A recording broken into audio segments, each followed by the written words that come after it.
नमस्कार मित्रांनो. T-E-T, MPSC, police भरती, आरोग्य भरती किंवा कोणत्याही सरकारी परीक्षा देणाऱ्यांसाठी आजची बातमी अत्यंत महत्त्वाची आहे. पेपरफुटीच्या वाढत्या घटनांना आळा घालण्यासाठी मुंबई उच्च न्यायालयाने मोठा निर्णय दिला आहे. आता महाराष्ट्रातील अनेक जिल्ह्यांमध्ये विशेष जलद गती न्यायालय स्थापन करण्यात आली आहेत. याचा परीक्षांवर आणि दोषींवर काय परिणाम होणार, संपूर्ण माहिती या व्हिडिओमध्ये आपण जाणून घेऊया.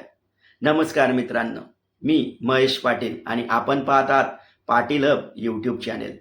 शिक्षण, भरती, शासन निर्णय आणि शिक्षकांशी संबंधित प्रत्येक महत्त्वाची अपडेट आम्ही तुमच्यापर्यंत सर्वात आधी पोहोचवण्याचा प्रयत्न करतो. त्यामुळे व्हिडिओ शेवटपर्यंत मित्रांनो नक्की बघा. मित्रांनो, सर्वात प्रथम तुम्ही स्क्रीनच्या डाव्या बाजूला ही बातमी पाहू शकताय. ही लोकमतमध्ये प्रसिद्ध झालेली बातमी आहे. या बातमीनुसार सार्वजनिक परीक्षांमध्ये होणाऱ्या पेपरफुटी आणि गैरप्रकाराशी संबंधित गुन्ह्यांचा लवकरात लवकर निकाल लागावा यासाठी मुंबई उच्च न्यायालयाने महाराष्ट्रात विशेष जलद गती न्यायालयाची नियुक्ती करण्याचे निर्देश दिले आहेत. हो मित्रांनो, आता जलद गतीने न्यायालयात न्याय मिळणार आहे. मित्रांनो, या निर्णयानंतर राज्यातील विविध जिल्ह्यांमध्ये विशेष न्यायिक अधिकाऱ्यांची नियुक्ती करण्यात आली आहे. या न्यायालयामध्ये पेपरफुटी, कॉपी, परीक्षा प्रक्रियेत गैरप्रकार आणि संबंधित गुन्ह्याची जलद गतीने सुनावणी होणार आहे. म्हणजेच यापुढे अशा गुन्ह्यांची चौकशी आणि न्यायालयीन प्रक्रिया वर्षानुवर्षे लांबणार नाही. दोषींवर अधिक वेगाने कारवाई होण्याचा मार्ग मोकळा झाला आहे. मित्रांनो, ही कारवाई सार्वजनिक परीक्षा अनुचित साधनांचा प्रतिबंध अधिनियम 2024 तसेच महाराष्ट्रातील संबंधित कायद्याच्या आधारे केली जाणार आहे. त्यामुळे पेपरफुटी करणाऱ्या टोळ्यांवर आणि परीक्षामध्ये गैरप्रकार करणाऱ्यांवर अधिक कठोर कारवाई होण्याची शक्यता आहे. मग मित्रांनो, कोणकोणत्या जिल्ह्यांचा यात समावेश आहे? तर या विशेष न्यायालयामध्ये बीड, धुळे, गडचिरोली, गोंदिया, जळगाव, जालना, कोल्हापूर, नाशिक, धाराशिव, परभणी, पुणे, सांगली, सातारा, सोलापूर, ठाणे, वर्धा, यवतमाळ आणि नंदुरबार या इतर जिल्ह्यांचा सुद्धा समावेश करण्यात आला आहे.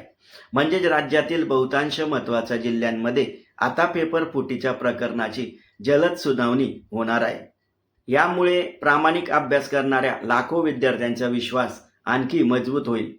पेपरफुटीमुळे मेहनती विद्यार्थ्यांवर अन्याय होतो, परंतु अशा विशेष न्यायालयामुळे दोषींना आता लवकर शिक्षा होण्याची शक्यता वाढली आहे.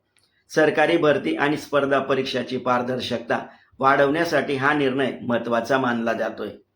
मित्रांनो, ही बातमी निश्चित स्पर्धा परीक्षांची तयारी करणाऱ्या प्रत्येक विद्यार्थ्यासाठी दिलासादायक बातमी. मात्र या निर्णयाची प्रत्यक्ष अंमलबजावणी किती प्रभावी होते आणि पेपरफुटीच्या घटनांवर कितपत नियंत्रण मिळते हे येणाऱ्या काळात स्पष्ट होईल. मित्रांनो, या निर्णयाबद्दल तुमचे मत नेमके काय आहे? विशेष जलद गती न्यायालयामुळे पेपरफुटी खरोखरच आळा बसेल का? तुमचे मत कमेंट्समध्ये मला नक्की लिहा.